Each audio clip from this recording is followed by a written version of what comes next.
How do I even begin talking about this book? I'm just going to tell you what it is. I want to die, but I want to eat tteokbokki.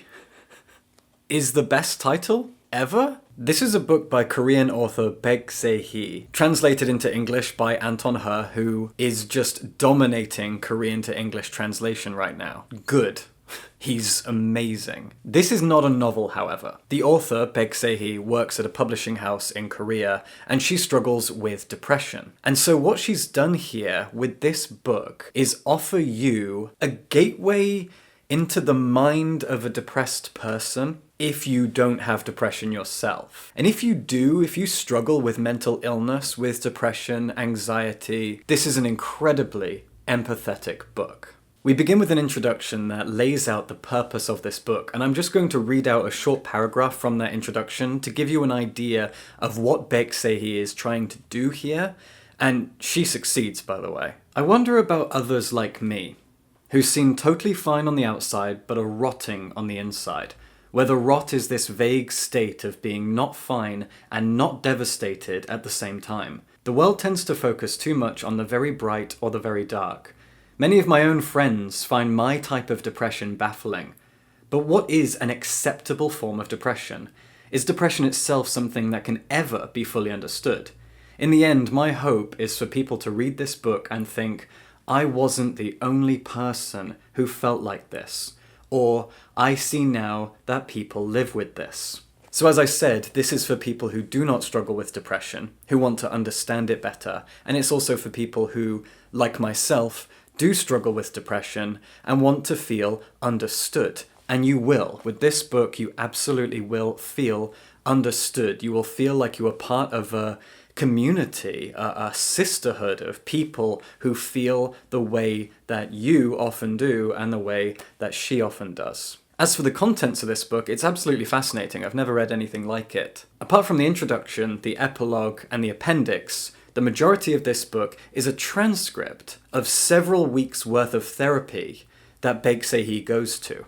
It is just a transcript. She went to see a therapist, she asked permission to record the therapy sessions, and then she turned those recordings into a transcript that became this book. And so effectively it's free therapy for you if you relate to what she's talking about, her personal feelings and experiences, and her particular type of depression. Now again, in the introduction, she explains her form of depression as dysthymia, or a persistent depressive disorder, a state of constant light depression. And I think that's a very interesting thing. I don't know what kind of depression I have. I find that my life is mostly ruled by anxiety, and occasionally a trigger will come into my life that will cause depression to rise to the surface. I typically don't suffer with depression on a day-to-day basis.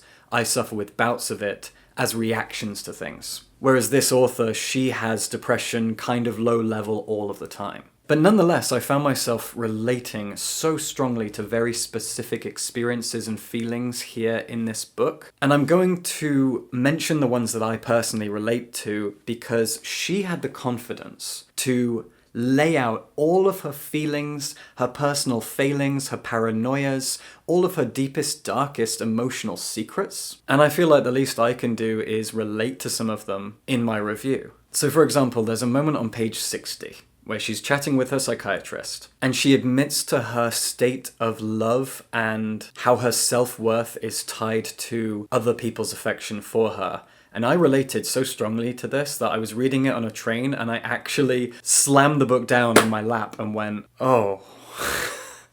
And if anyone who's interested in dating me ever watches this, it's not gonna bode well for me. Oh well, down the rabbit hole. She says, I like to be by myself a lot, but only under one condition. I must have someone who loves me. Someone must want to know how I am every day for me to be happy alone.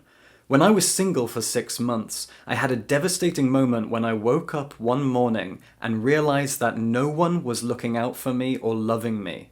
I still think about that moment from time to time. And yeah, wow, I relate to that. I've been feeling very, very lonely recently. I wake up and realize I am alone, and maybe no one is thinking about me in that moment, and I feel weighed down by depression, anxiety, and loneliness. It's awful. And I hugely related to that. And it made me feel kind of pathetic. We all need love. We all need to love ourselves and feel loved by other people, and we all enjoy loving other people. All of that is true for, I think, all of us, or at least most of us. But sometimes my feelings are heightened in that regard, and clearly, so are hers. I think for anyone out there who reads this book, whether you suffer with depression or anxiety or you don't, it's going to be very interesting what moments you relate to, because this is separated out into chapters, and those chapters are kind of about specific feelings and experiences. It's not session by session by session, but it's more transcripts of specific moments, almost like vignettes, where there is a feeling or experience that she has, and she lays it out in about a page or two and describes that feeling, describes